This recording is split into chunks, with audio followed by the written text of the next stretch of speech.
Best trade from the 2025 deadline. What do you have? Well, I think it's obvious what the best trade is, right? It's the Sauce Gardner for everything about it. You don't see anybody get traded for two first-round picks. That's so rare.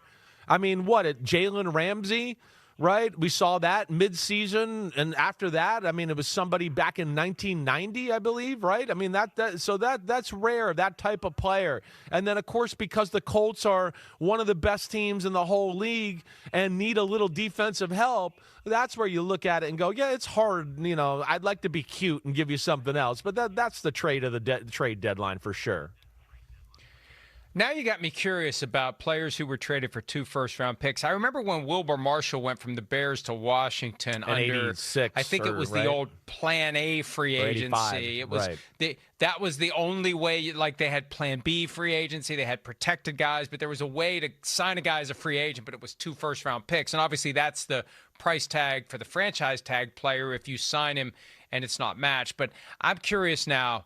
And you're going to prompt me to do a deep dive as to all the guys who have, because I think there've been more than you think that have gone for 2 first-round picks. But well, no, I know there has been. And I'll agree with you. Right. I mean, we know like Micah did, but I'm saying in season 2 first-round picks. Yeah, you're still thinking there's more than I'm thinking there. Okay. I still think there's more, but I could be wrong. But you're right. I mean, Micah most recently went for 2 first-round picks, but in season, to do the deal now and have it happen, you may be right. There may not be many that happen in season. Okay, I'll go with Sauce Gardner as well, and we've already talked at length about it. The most head-scratching move, Chris. I mean, it has to be the Dallas Cowboys. I think that's where I look at it. Not that it's like so crazy to want Quinnen Williams, and yes, he fits your team and your scheme, and yes, it's there's a future with him as well, but just I guess the timing of it, and wait, we got Kenny Clark to stop the run. Oh wait, we still can't stop the run. We have another D tackle that we're paying $80 million on a 4-year contract, and now we're going to bring somebody else in because that doesn't work. So I guess that's where I don't really get the timing, the thought process, the planning of the Dallas Cowboys. I think that's where I look at it because most of the trades we talked about today, they made sense. It's the Cowboys where you just said, I mean, we were just talking in your power rankings. It's like, what? You're 3-4-1. You're the 11th seed. You looked like crap on Monday night. Crap. So that's where you just go, wait, we're making moves like we're in the Super Bowl window? Yeah, my head's still scratching over that. By the way, now that we're talking about the Cowboys, the worst in-season trade of all time from the perspective of the team that acquired the player. 3 first-round picks and more. Right. Oh, God. Right. That was 89, right? That was the Herschel Walker trade. Yeah. That was 89, yeah, October of 89. I still remember hearing, oh, that may happen. And I was actually excited. I was all in for it. Let's do it. Yeah, let's do it. The Cowboys acquiring Logan Wilson was the head-scratcher for me. And it made it even more entertaining because the tweet from Ian Rappaport, standout linebacker. Yes, standout, who has been benched, who is playing special teams only on the worst defense we have seen in years. That's a standout. But, maybe he'll get on the field in Dallas. Maybe their defense is bad enough. Maybe their linebacker core is bad enough that he gets on the field. But that one, to me, made no sense whatsoever. All right, team that didn't make a move that should have. I feel like I kind of look at the Cowboys Nation, listen closely. Because what we are witnessing right now is not chaos, not confusion, not some misguided panic move at the deadline. No.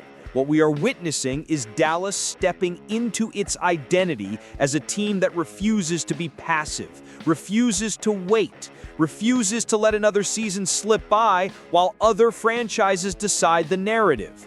Right now, the league is talking. National analysts are arguing. People are scratching their heads, questioning the timing, questioning the direction, questioning the urgency. And why? Because the Dallas Cowboys dared to act like a contender. Because this front office dared to look at the standings, look at the record, and say, this is the window.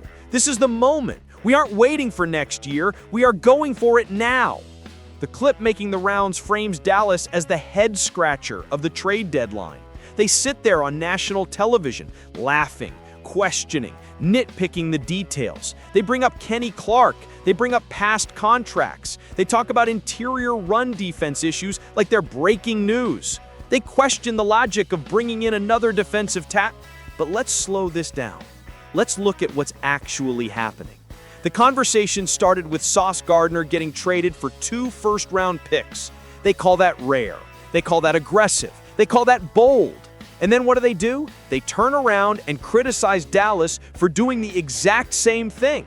Acting with purpose, acting with urgency, acting like a team that refuses to sit around hoping improvement magically appears. They don't understand us. They don't understand the weight of this franchise. They don't understand what it means when an organization with history, culture, expectation, and a fan base like ours decides it is time to strike. The Cowboys didn't make head-scratching moves. The Cowboys made moves of a franchise that knows its window. The Cowboys made moves of a team that refuses to waste the prime of its leaders. The Cowboys made moves of a team that is sick and tired of hearing, maybe next year. When the national media says, I don't really get the timing, what they are really saying is, I don't understand a team that refuses to settle. They don't understand that the Cowboys have watched this defense struggle to stop the run week after week. They have seen the middle of the field open. They have watched offenses run directly at the core of the defense without fear. They have watched leads slip away because the front couldn't hold. They have seen how quickly momentum evaporates when your defensive identity is soft instead of punishing. The Cowboys aren't confused. They are responding. And when they traded for Logan Wilson, the media laughed. They called it confusing. They called it emotional. They called it desperate. They loved to bring up that he was benched, that he played special teams, that he was part of a struggling defense. What they completely ignore is the context. Some players don't fit every scheme. Some players get buried in rotations that don't suit their strengths. Some players are waiting for the right environment, the right coordinator, the right culture to unlock their fire. And we have seen this story before. It happens every year. A player that was written off becomes a difference maker the second he lands in a system that actually values him. And the Cowboys believe Logan Wilson can be that. Dallas is building a defense that needs toughness, instincts, pursuit mentality, and anger. Logan Wilson plays like he wants to take your food out of your hands. That is what we've been missing. That is what this locker room needs. The media asks, why now? Why midseason? Why bring in another defensive tackle when you already have Kenny Clark on a big contract? Why pay for help when you should develop what you have? Because developing takes time, and time is the one currency that championship windows do not have. Dallas does not have time to wait for interior development. Dallas does not have time to hope the run defense fixes itself. Dallas does not simply wish things into alignment. This is not a rebuilding roster. This is a roster built to win today.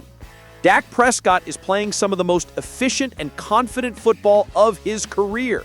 The offensive line is holding strong. The receivers are creating separation. The running game is stabilizing. The offensive identity is here. But here's the truth the media refuses to acknowledge. If the defense does not match the offense in identity and execution, this season will end the same way past seasons ended, with heartbreak. And Jerry Jones knows that. Mike McCarthy knows that. The locker room knows that. They're not building for next season. They're not planning for a vague future. They are attacking the window that is open right now. This team does not want to be the story of almost. This team does not want to be the franchise of great regular seasons and empty playoff exits. This team wants to change the narrative. That requires risk. That requires boldness. That requires saying, we are not waiting.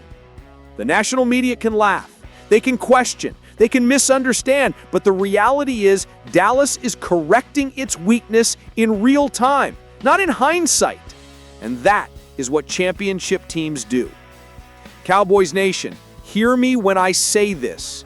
If Dallas elevates this defense, if they become even average against the run, if they turn pressure into sacks, if they create disruption at the second level, if the communication snaps into place, this team is going to be dangerous. not hopeful, not competitive, dangerous. So I want to know what you think. Do you stand with the move? Do you believe Dallas is right to go bold instead of sitting back and hoping things improve? Should the Cowboys continue to be the aggressor at the deadline? Drop your thoughts in the comments. Let your voice be heard.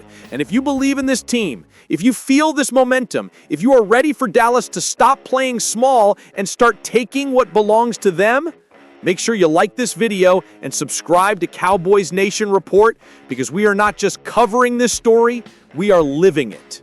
Cowboys Nation, this is our moment. Let's ride.